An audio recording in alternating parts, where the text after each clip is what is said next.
Assalamualaikum warahmatullahi wabarakatuh. Waalaikumsalam warahmatullahi wabarakatuh. Alhamdulillah, wassalatu wassalamu ala rasulillah Sayyidina wa maulana Muhammadin wa ala alihi wa ashabihi wa mawala. Asyhadu an la ilaha illallah wahdahu la syarika lah wa asyhadu anna Muhammadan abduhu wa rasuluhu la nabiyya wa la rasulah ba'da. Rabbi shrah li sadri wa yassir li amri wa hlul 'uqdatam min lisani yafqahu qawli. Subhanaka la ilma lana illa ma 'allamtana innaka antal alimul hakim. Amma ba'd.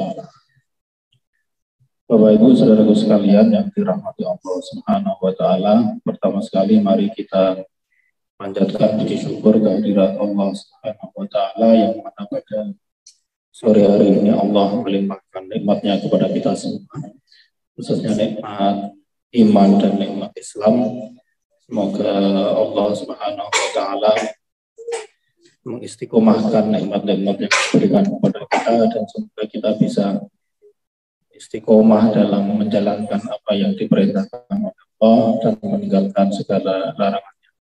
Salawat dan salam semoga tercurah ke pangkuan Nabi Agung Muhammad sallallahu alaihi wasallam, dan kita yang dengan ajaran Islam membawa keselamatan hidup bagi kita baik di dunia maupun di akhirat.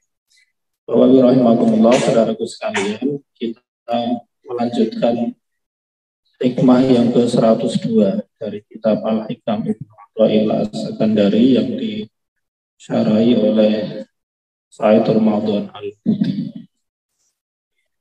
Hikmah ke-102 berbunyi, liyukhaffifa alamal bala'i anka ilmuka bi annahu subhanahu huwa al-mublilaka.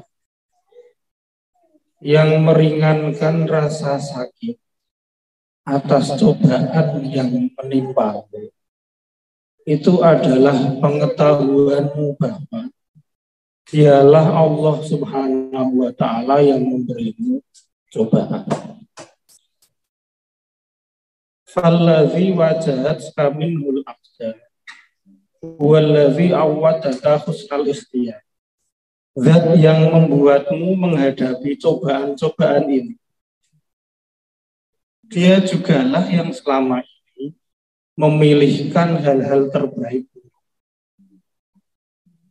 Jadi sekali lagi, yang meringankan rasa sakit kita atas cobaan, atas musibah, atas penderitaan yang sedang menimpa kita, itu adalah pengetahuan kita bahwa Allah yang memberi kita cobaan seperti itu. Allah yang memberikan musibah kita dengan bentuk musibah seperti ini. Zat yang membuat kita menghadapi musibah ini, itu juga zat yang selama ini selalu memilihkan hal-hal terbaik untuk kita. Keyakinan seperti itu, Bapak Ibu saudara sekalian, itu membuat diri kita secara psikis itu lega. Karena kita tahu bahwa ini yang dikehendaki oleh Allah, selama ini Allah itu selalu berbuat baik kepada saya. Jadi mau dikasih apapun, kalau itu adalah dari Allah, saya husnudzon bahwa dia akan selalu memilihkan yang terbaik, karena terbukti selama ini memang pilihan Allah lah yang terbaik. Itu membuat kita menjadi tenang. Nah, Bapak Ibu rahimakumullah, mari coba kita mengudari hikmah ini.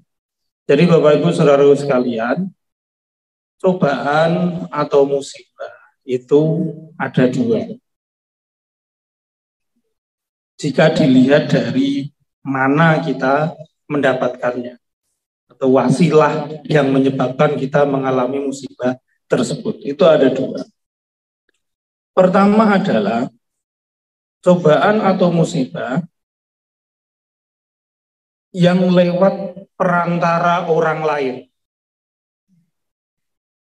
Misalnya kita menjadi sakit, entah sakit hati maupun sakit fisik, karena ucapan orang lain. Kita sakit hati, karena perbuatan orang lain kita sakit secara fisik. Itu musibah yang menimpa kita. Model pertamanya adalah ada perantaranya. Ya, misalnya kita berkeluarga, diuji atau dicoba oleh Allah lewat pasangan kita. Itu kan musibah yang terjadi lewat perantara orang lain. Saya dicoba, misalnya duwe bojo galak, misalnya. Ya wis ben duwe bojo galak gitu. Misalnya loh, itu lewat perantara orang lain. Nah, Bapak Ibu Saudara sekalian, musibah yang kita alami bila lewat perantara orang lain, maka cara mengatasinya itu pertama adalah menahan amarah. Jadi terlebih dahulu yang kita lakukan adalah menahan amarah. Nikawal kazimin. Sebab tidak mungkin kita tidak melewati itu. Jadi fase menahan amarah itu pasti akan kita lewati ketika kita menghadapi musibah, cobaan yang terjadi akibat perbuatan atau ucapan orang lain. Sebab secara alamiahnya ketika kita diuji lewat orang lain, entah lewat ucapan maupun perbuatan, entah itu sakit hati maupun sakit fisik, maka rasa anyel, rasa manggel, rasa marah, tidak terima, itu yang muncul di luar. Siapa saja yang mendapati musibah model seperti itu, pertama kali yang dia rasakan adalah tidak terima, marah, jengkel, dan sejenis. Nah, obat pertama yang dituntunkan oleh agama kita saat menghadapi musibah seperti itu adalah menahan amarah kita.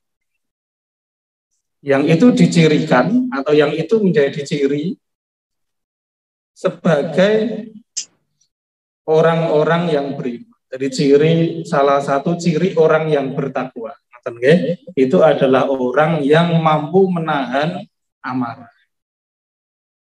Lalu kemudian setelah kita menahan amarah, mampu menahannya, bisa mengelola rasanya, begitu, baru kita masuk pada tahap yang kedua, yaitu memaafkan. Jadi proses memberi maaf itu terjadi entah cepat atau lambat setelah kita mampu menahan amarah kita.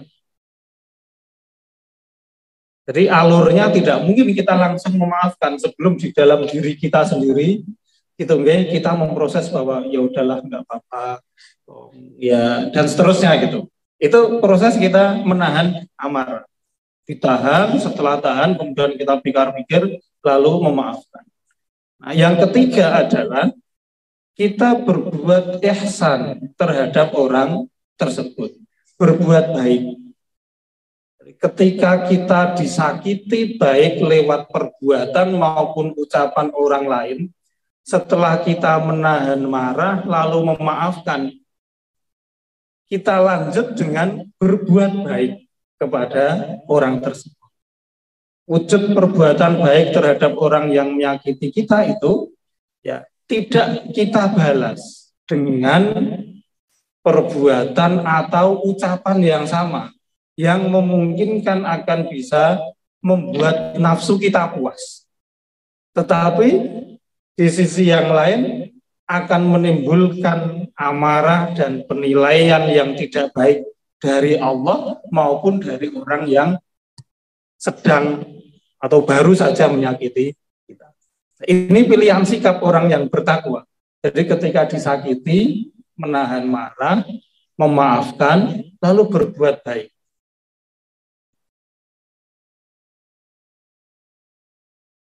Berkebalikan dengan orang yang tidak bertakwa berarti ketika seseorang itu mendapat musibah lewat perantara orang lain, maka dia akan meluapkan amarahnya yang pertama.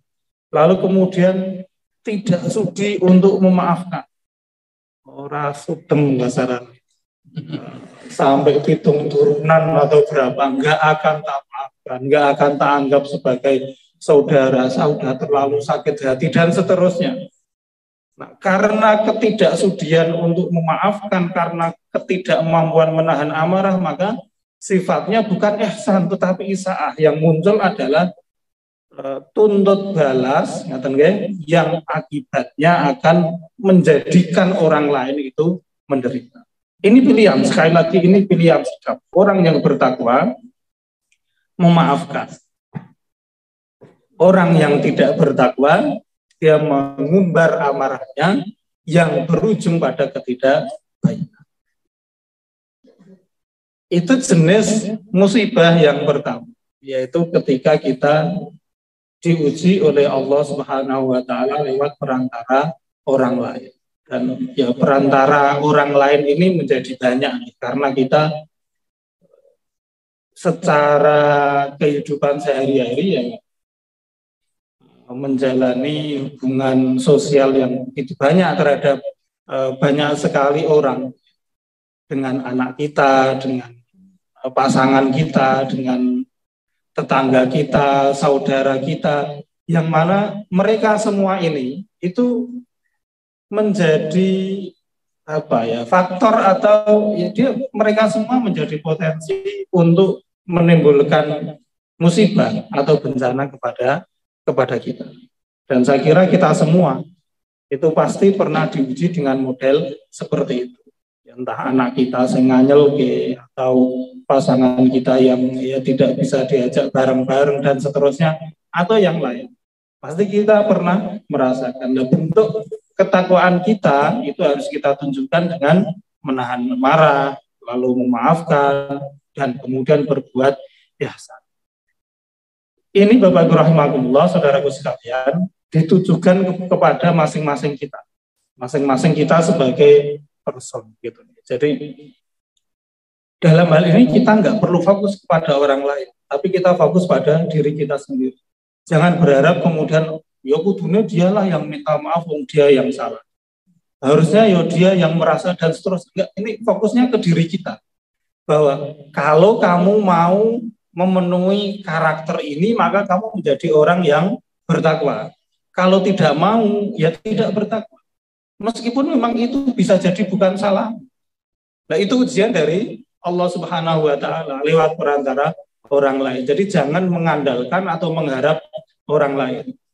Karena kalau orang lain itu tahu dengan karakter-karakter ketakwaan seperti ini, maka mestinya ya orang lain itu tidak akan melakukan perbuatan yang seperti itu.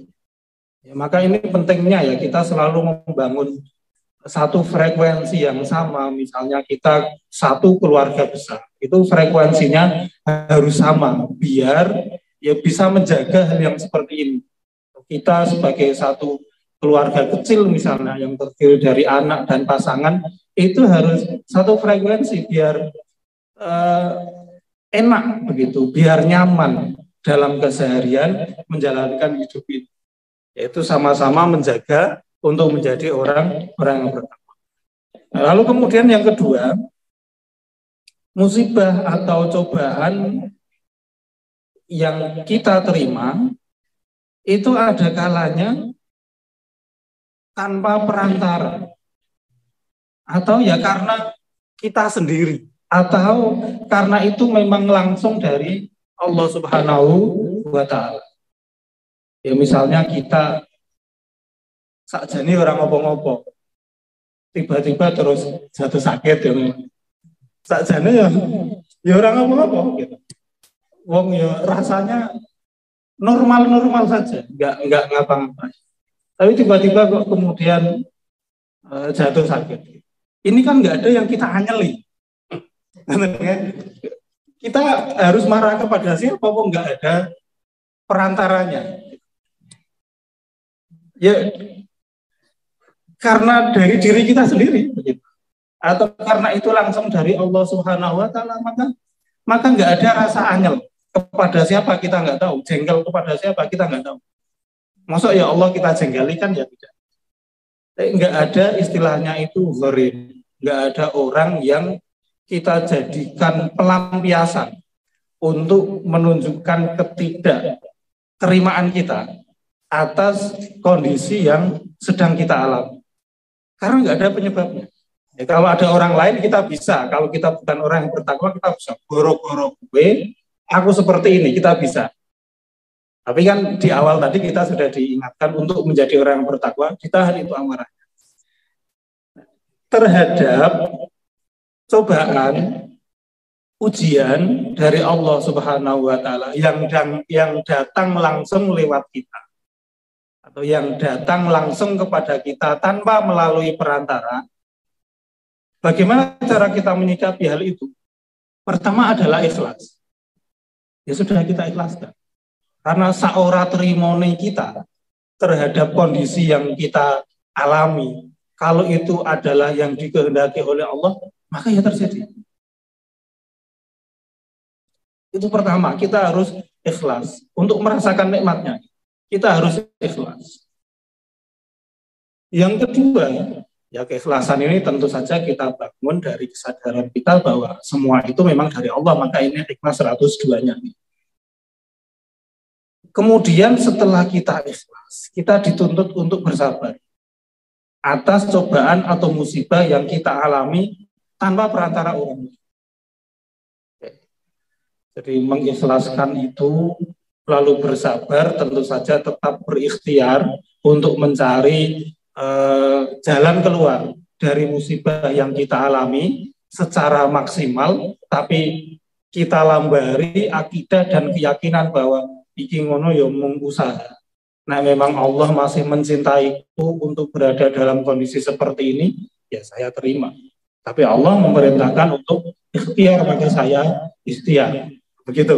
Ya, level ikhtiar kita seperti itu, sehingga kesabaran kita tidak menuntut dan mengharuskan kita untuk tidak berusaha. Tapi usaha kita tidak bisa atau tidak boleh kita jadikan sebagai jaminan bahwa itu akan berakhir.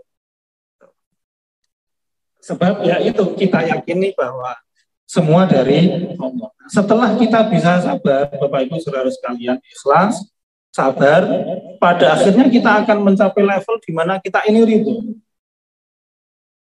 Kita ini ridho atas pemberian dari Allah Subhanahu Wa Taala.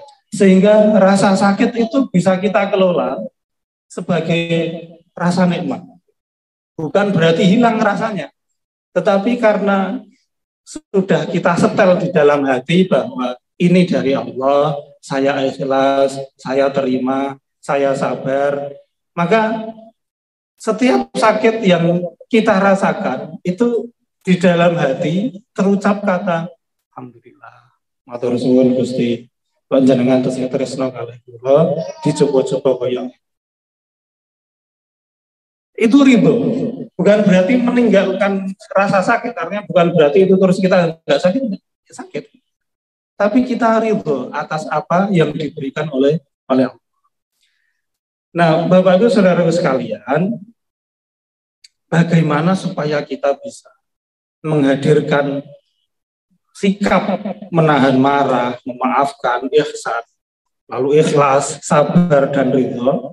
Hikmah ini, hikmah 102 ini merupakan fondasi dari bangunan kita untuk menyikapi musibah. Jadi ini fondasinya.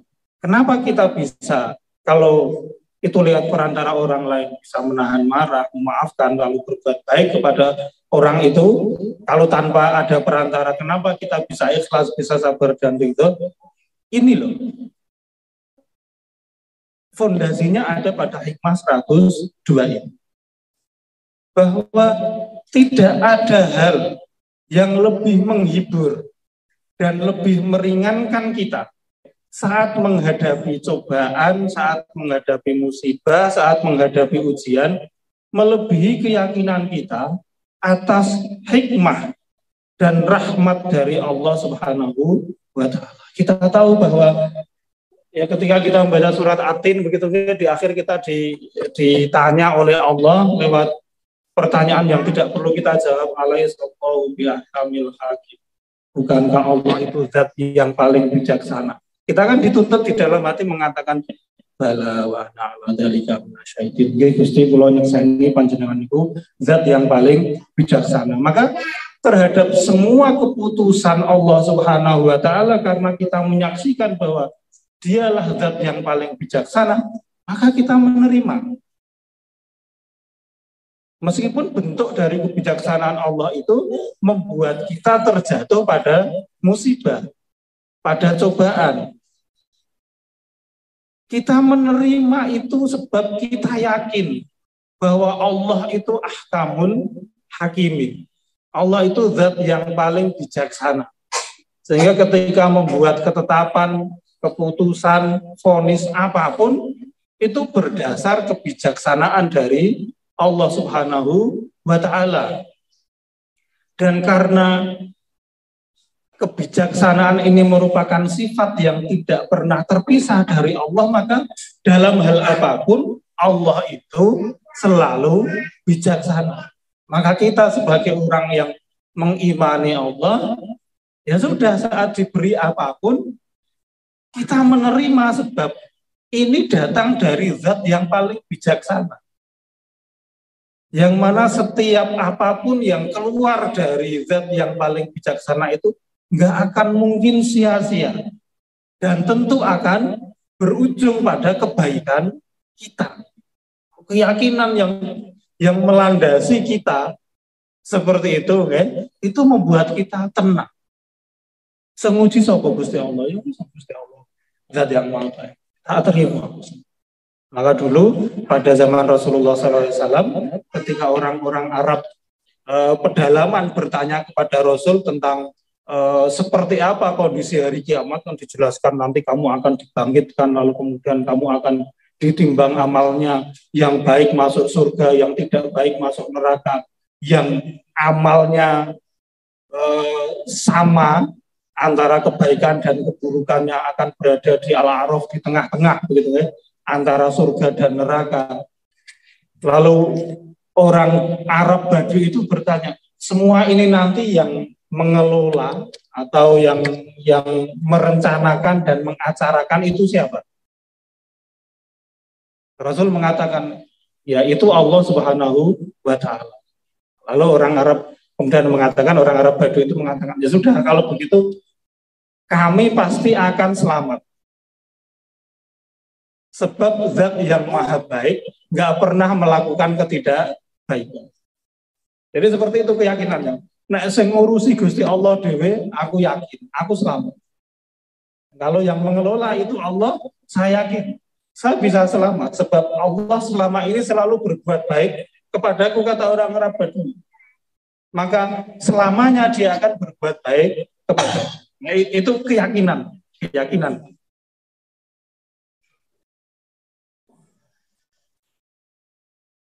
Nah, Bapak Ibu rahimahullah, jadi hikmah ini sekali lagi itu fondasi dari bangunan cara kita menyikapi musibah.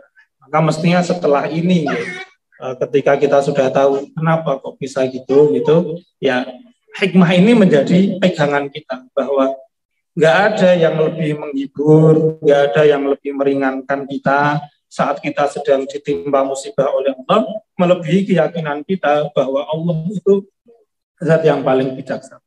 Dan Allah itu zat yang sangat penyayang terhadap hamba. Nah, Bapak Ibu rahimahullah, saudaraku sekalian, Al-Buti mengatakan bahwa ada dua hal yang membuat kita ini merasa bahwa cobaan yang sedang kita hadapi itu besar. Ada dua hal. Pertama adalah karena kita tidak percaya dengan wujud Allah yang menciptakan kita, yang kemudian memberi cobaan atau ujian kepada kita. Yang kedua adalah karena kita kurang yakin akan kebaikan dan rahmat Allah. Jadi dua hal yang membuat kita musibah yang tak alami ini Ketone kalau aku nggak akan mampu, misalnya seperti itu ya. Itu dua hal. Pertama karena kita nggak percaya kepada Allah. Lalu yang kedua kita kurang yakin pada kebijaksanaan dan kebaikan Allah. Nah, terhadap hal yang pertama ya insya Allah tidak. Kita yakin bahwa Allah itu ya sesembahan kita. Gitu. Kita yakin bahwa Allah itu wujud dan selalu membersamai kita selama ini. Tetapi penyebab yang kedua ini mungkin terjadi pada diri kita, yaitu kekurang yakinnya kita akan kebaikan dan rahmat Allah. Itu kadang ketika kita udah misalnya terhimpit betul oleh musibah yang kita rasa kayaknya nggak ada jalan keluar dan seterusnya gitu kan. Lalu kemudian ini di mana sih Allah?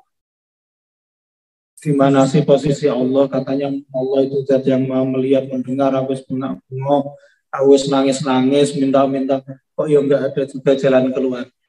Bisa jadi bahwa kita meyakini adanya Allah, tapi kurang yakin akan kebaikan dan rahmat Allah.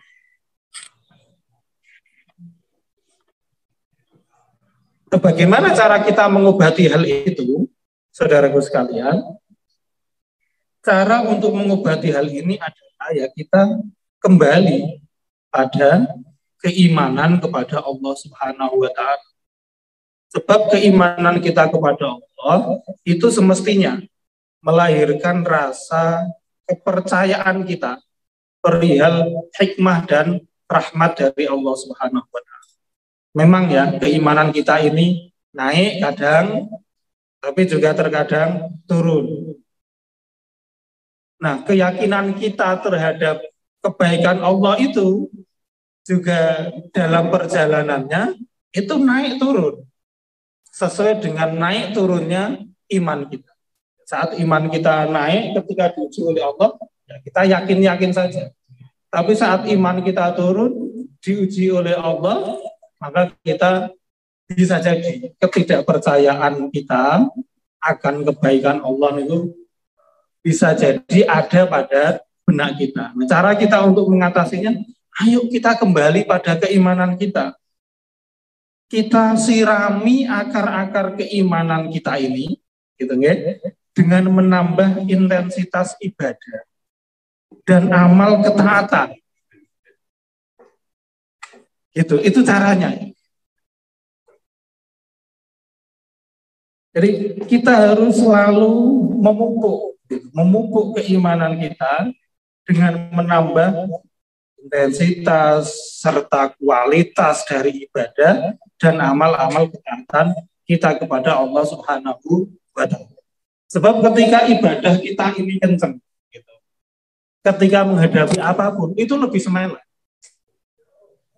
Sebab kita dalam posisi yakin betul kepada Allah Subhanahu wa Ta'ala. Maka ya memang solusi dari masalah kita secara sederhananya itu adalah memperbaiki kualitas ibadah kita kepada Allah sehingga benar-benar membuahkan ubudiyah kepada kita. Itu solusi terbaik yang ditunjukkan oleh Allah yang harus kita lakukan untuk memperbaiki kondisi kita masing-masing. Kualitas dari ibadah kita, intensitasnya kita tambah. Sehingga dengan kualitas dan intensitas seperti itu, pohon dari keimanan kita itu akarnya menjadi kuat. Semakin kita jauh dari ibadah, saat kita menghadapi musibah maka berat terasa. Sebab kita merasa nggak ada yang bisa dijadikan sebagai pegangan. Kalau kita ibaratkan bahwa kita ini terkait dengan keimanan kita itu ibaratnya adalah pohon.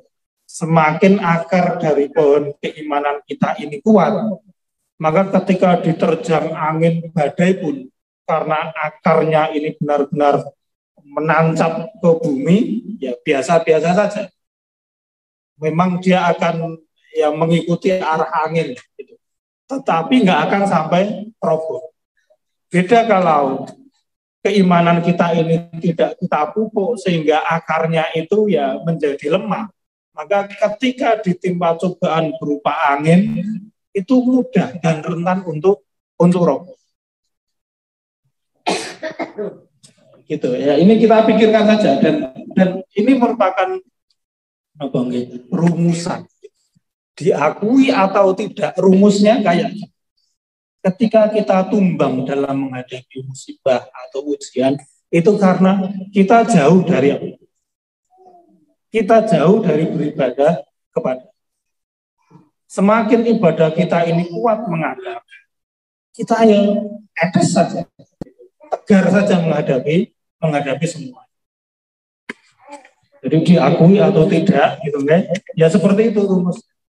Maka ya ini bisa menjadi sekaligus bahan evaluasi kita. Kira-kira ibadahku tidak kayak apa sih? Sehingga ketika aku diuji seperti ini kok wis ngelogo. Setebal apa kepercayaanku, kesikohanku, keyakinanku kepada Allah Subhanahu wa Ta'ala dan pada kebaikan-kebaikannya. Kok selama ini saya ketika ditimpa musibah sikapnya seperti ini misalnya. Ini bisa menjadi bahan perenungan kita. Bapak Ibu Saudara sekalian, termasuk juga supaya kita ini bisa mengobati rasa ketidakpercayaan kita kepada Allah atau pada kebaikan Allah itu dengan cara kita melihat kebaikan-kebaikan Allah yang selama ini telah diberikan kepada kita lewat keteraturan alam semesta dan lewat tubuh kita sendiri. Kita ngangen-ngangen lah ya, Allah itu kok baiknya tidak terkira, menciptakan langit dan bumi seperti ini ya dengan sempurna, memenuhi kebutuhanku apapun juga, begitu. Lalu kemudian kita melihat kepada diri kita sendiri.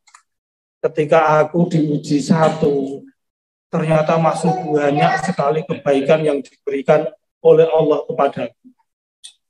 Misalnya ini ngapunten. Ketika aku ora patek etes ketika jalan misalnya, tetapi kok ternyata yang lain itu masih diberikan secara sempurna kepadaku.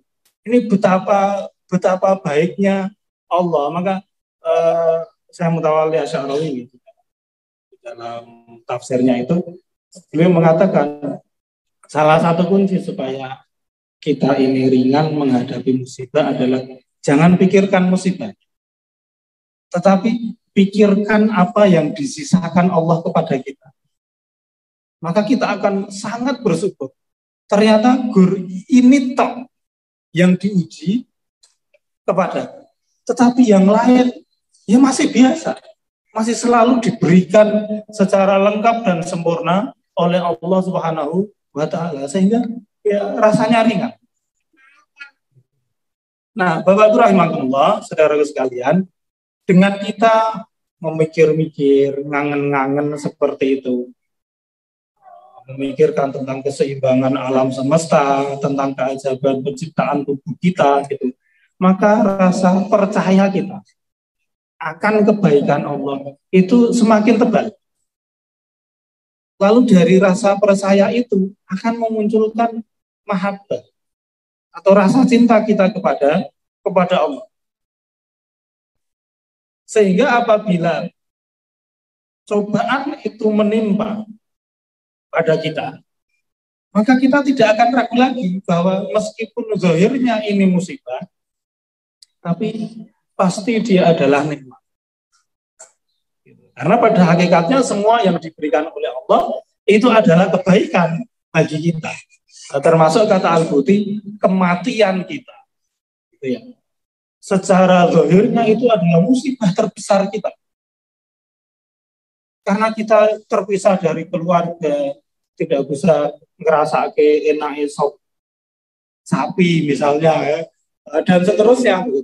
Tapi kalau kita lihat secara lebih dalam, hakikatnya itu adalah nikmat. Sebab apa? Kematian ini merupakan jembatan penghubung kita untuk bertemu dengan Allah Subhanahu wa Ta'ala, bertemu dengan zat yang selama ini kita selalu bermunajat kepadanya, yang mestinya begitu kita ya benar-benar kangen dan rindu untuk bertemu dengan.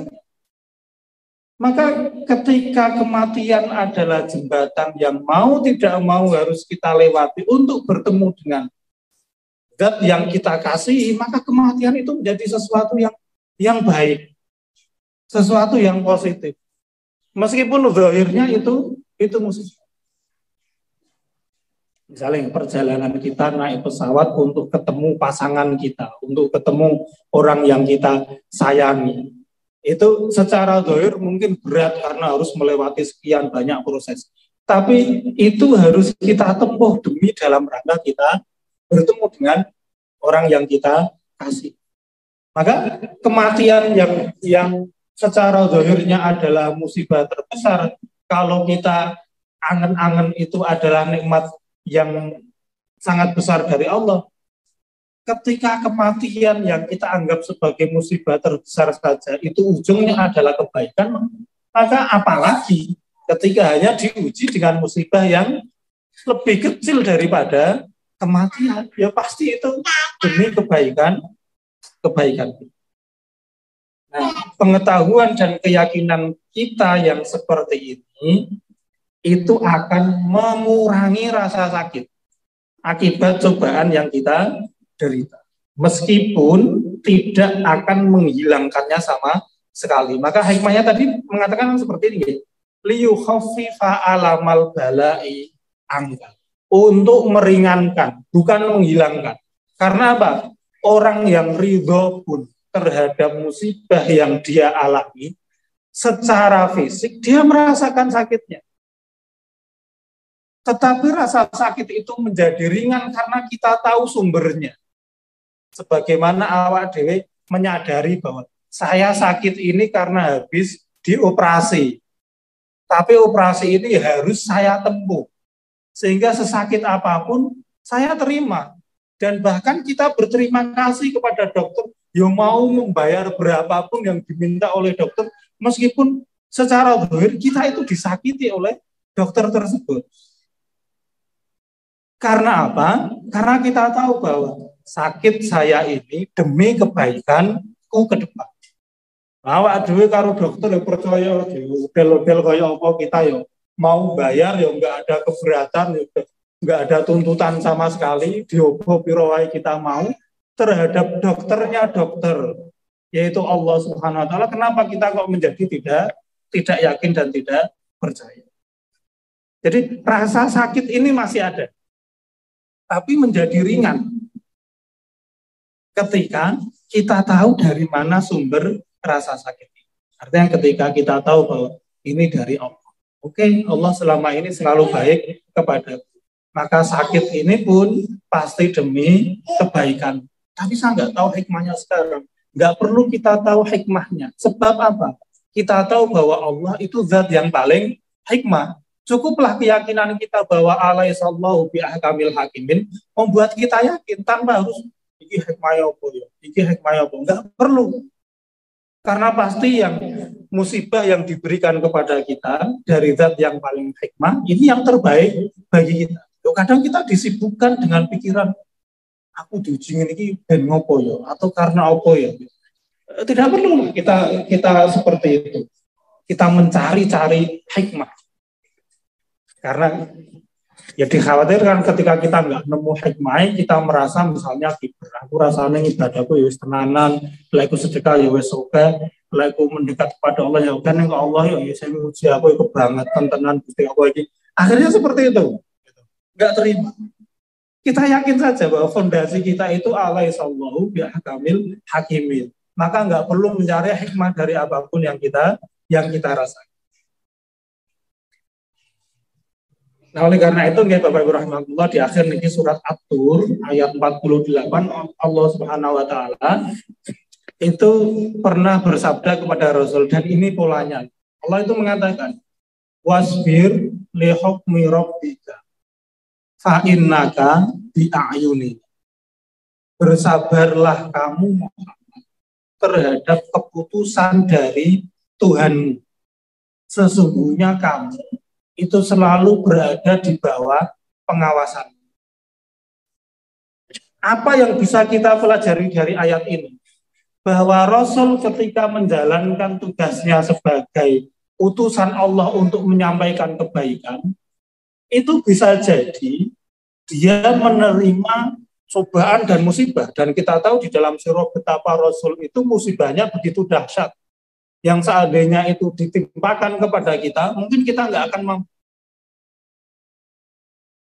Tetapi Allah meminta untuk sabar Muhammad terhadap cobaan-cobaan yang mungkin akan kamu rasakan gitu, ketika menjalankan kebaikan atau mendakwahkan kebaikan tersebut. Apa yang menjadi penghibur atau penguat bahwa Nabi Muhammad itu bisa sabar karena fa'inaka bi'ayunina, kita awasi terus. Artinya apapun yang menimpa beliau itu di bawah pengawasan dari Allah Subhanahu wa Ta'ala. Ketika Allah itu zat yang maha baik dan tidak akan mungkin mencoba kita melebihi dari kemampuan kita, maka ya kita pasti akan diarahkan untuk menuju yang tepat. Ini menjadi pegangan bagi kita untuk saya sabar. Ini ketetapan dari Allah. Saya sabar menjalaninya, berikhtiar untuk memperbaiki, untuk bangkit dari yang seperti ini. Saya sabar. Kenapa? Fa'innaka bi'ayunin. Kita selalu berada di bawah pengawasan Allah Subhanahu wa Ta'ala. Jadi ketika kita sedang diuji, itu kita ya diawasi kayak nanti kayak apa sih sikapnya. Itu selalu diawasi oleh Allah. Ketika kita yakin bahwa Allah melihat sudah ya Yusuf menang naik kemudian guru-guru diuji ini wae kok terus misalnya keimanan yang menurun dan seterusnya. Padahal selama ini sudah diberikan begitu banyak kebaikan oleh Allah Subhanahu wa Ta'ala. Ayat At-Tur 48 ini menjadi kunci bagi kita untuk bisa bertahan terhadap apapun cobaan dari Allah Subhanahu wa Ta'ala. Wasbir li hukmi rabbika fa innaka bi'alim. Lalu kemudian yang terakhir sekali, Sayyid Ramadan Al-Buti, beliau menukil penjelasan dari Syekh Ahmad Zarruq yang beliau juga mensarai kitab Al-Hikam ini. Beliau mengatakan, Syekh Ahmad Zarruq beliau mengatakan ketika mensarai Hikmah ke-102 ini, kama awwadakallahu ala ma tuhib fasbir lahu ala ma yuhib. Sebagaimana Allah itu biasa menuruti apa yang kamu sukai, maka ya bersabarlah kamu ketika mendapati sesuatu pada dirimu, bila sesuatu itu yang dicintai oleh Allah Subhanahu wa Ta'ala. Sebagaimana kita ini biasa mendapat kebaikan dari Allah menurut kita, maka ketika kita ditimpa musibah, ya bersabarlah ketika musibah itu adalah baik menurut Allah meskipun menurut kita tidak baik. Jadi selama ini kita sudah dituruti oleh Allah, apa-apa keinginan kita itu dituruti. Sesuatu yang menyenangkan bagi kita dipenuhi oleh Allah.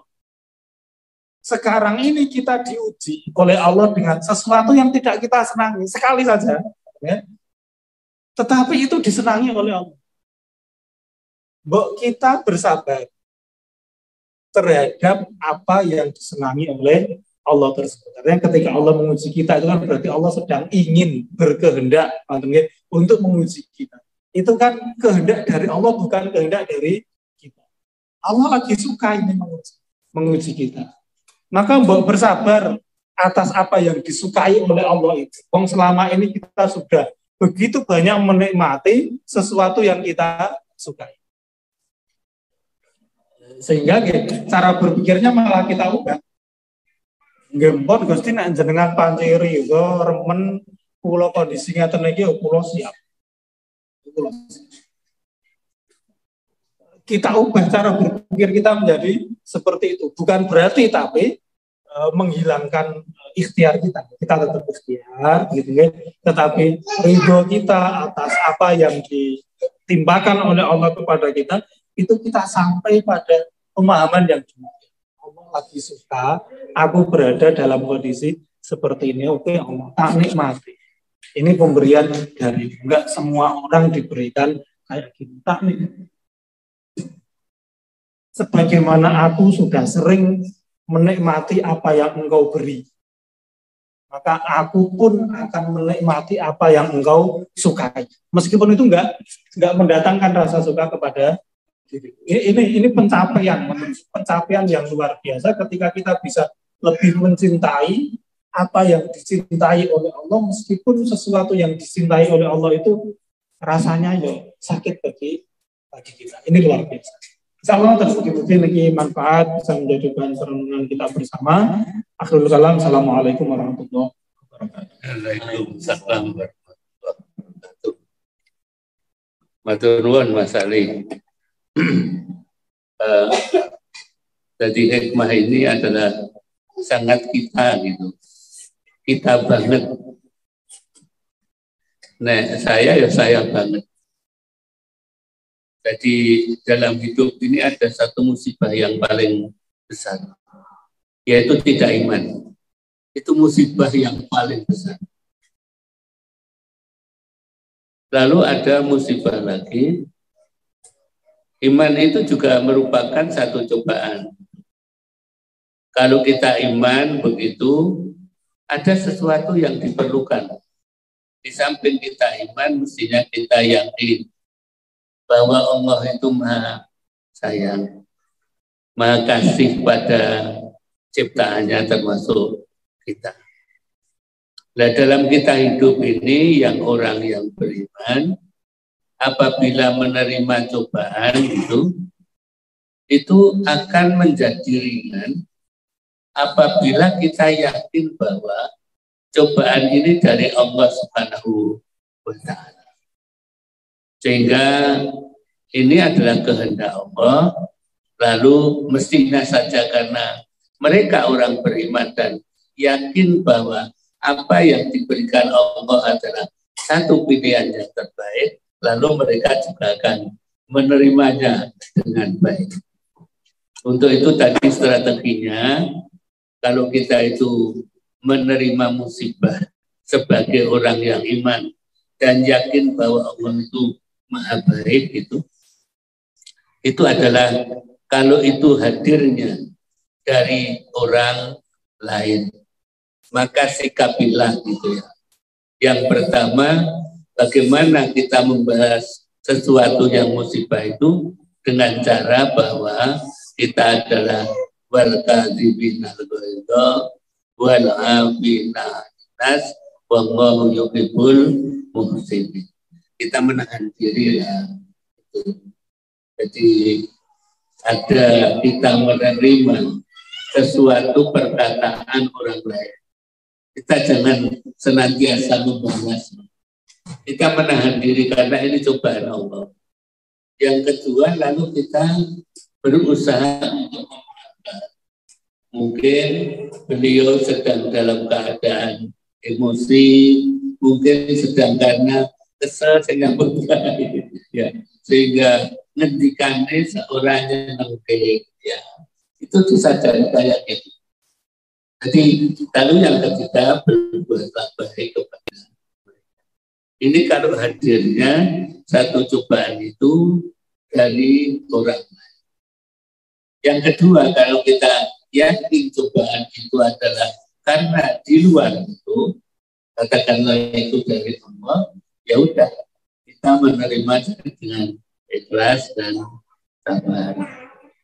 Saudara sekalian, memang dalam perjalanan ini kadang kita mentok dalam satu posisi, kudu meyakini keberadaan Allah, yakin bahwa itu pemberian Allah. Ini pasti kita akan menemukan terus tak ngenek itu ini sudah dipasrah ke kalian Allah, kemudian ditampi kalian sabar. Sebetulnya Setiap kita tidur itu sudah dituntutnya oleh doa Nabi itu. Saya kadang-kadang kalau membaca itu ya rada ngeri-ngeri sedap. Karena kata-katanya in absakta nafsi farhamha. Allah menawi panjenengan menika kersakaken kula mungkin mboten tani nggih kula aturi tresna. Kan pentokan yang sudah habis.